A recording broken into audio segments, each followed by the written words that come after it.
Келте ғұмыр. Гүлназ ашуланып өз бөлмесіне жұлқына кірді. Есігін тарс еткізіп жауып төсегіне етбетінен жата кетті. Қыз ашулы. Анасы бүгінгі болатын кешке, вечеринкаға жібермеген болатын, шіркін-ай, барғысы келіп ақ тұр. Құрбыларының көбісі сонда. Қазір бәрі билеп жатқан болар.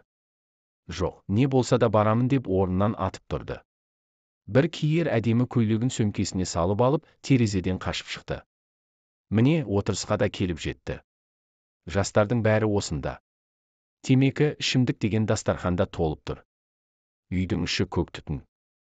Қыздар да ауыздарынан қою түтін будақтатып еш қысылар емес.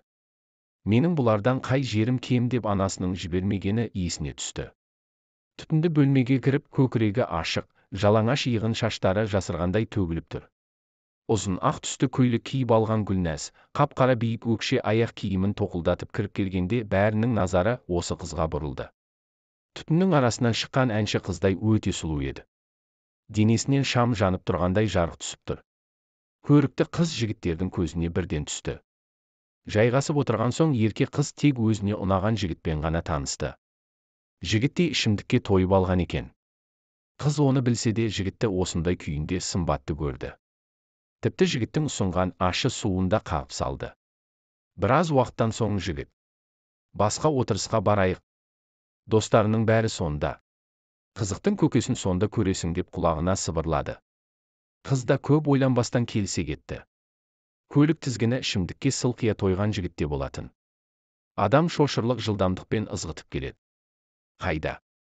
Неге бара жатырмын деген қорқыныш пайда бола бастады. Қорқынышта көп ұзамай шындыққа айналды. Көлік қарсы бетке шығып кетіп, бетпе-бет келген көліктің жарығына қыздың көзі шағылысып, апа деп айқайлап үлгерді. Гүлназ көзін ашқанда ауруханада болатын. Денесінің бәрі қақсап ауырып барады. Жігіт жайында сұрады. Медбике оның жан тапсырғанын айтты. Сұрастыра келе қарсы көліктегі адамдар да жан тәсілім еткенін естіді. Солқылдап жылады. Жылаған сайын ішінен біреу кескілеп жатқандай ауырды. Жаны қиналды. Өзінің де санаулы ғана уақыты қалғанын сезді.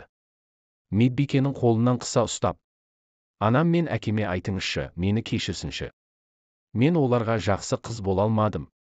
Бәріне өзім кінәлімін. Неге тыңдамай қашып кеттім сол терезеден? Кешіре көрші анашым, деді жалынышпен. Медбике үнсіз ғана қыздың маңдайын сипап, қолын қысты. Сол сәтте жас ғұмыр қыз үзіліп кете барды мәңгілікке.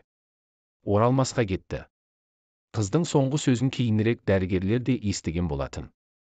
Бас дәрігер медбикенің қасына келіп: неге ата-анасына деген аманатына жауап қатпадың?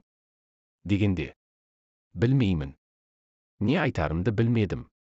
Қарсы көлікте қызды іздеп шыққан оның ата-анасы екенін қалай айтайын? Деген медбикенің бетін тоқтаусыз көз жасы жуып жатты. Авторы белгісіз.